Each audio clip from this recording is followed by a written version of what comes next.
আজকের ব্লগটা হবে আমাদের ক্ষেতে পেঁয়াজ এবং রসুন লাগানো হয়েছে।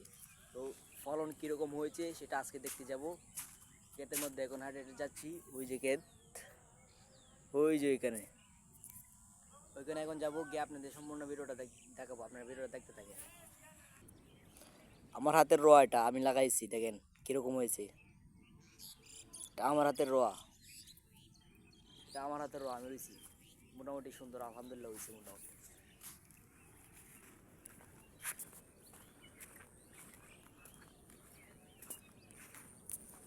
তো ক্ষেতের মধ্যে আসে বসছি, ক্ষেতের কাছাকাছি।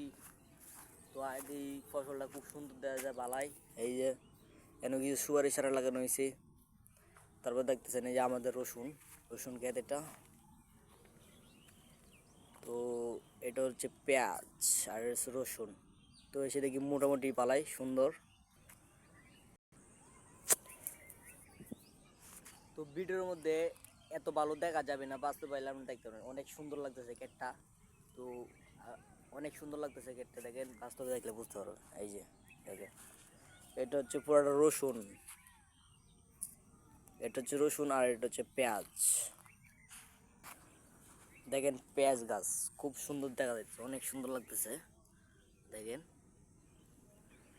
অনেক খুব প্রচুর ঘন করে রাখা হয়েছিল। এটা হচ্ছে রসুন, এটা হচ্ছে পেঁয়াজ।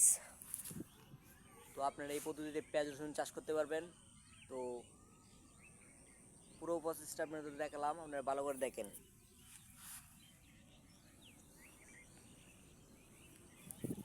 এই যুগে এসে যদি আপনারা এভাবে ফসল চাষ করে খেতে পারেন তাহলে অনেক ভালো।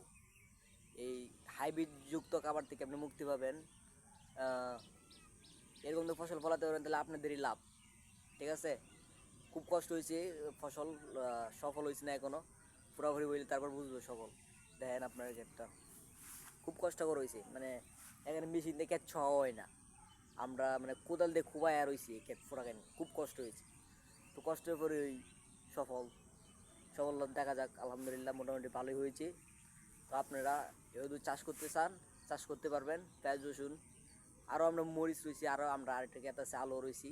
আপনার পরে ব্লগে এই ভিডিওটা দেখাবো। আজকের ব্লগটা এখানেই। সবাই ভালো থাকবেন, সুস্থ থাকবেন। আল্লাহ হাফেজ।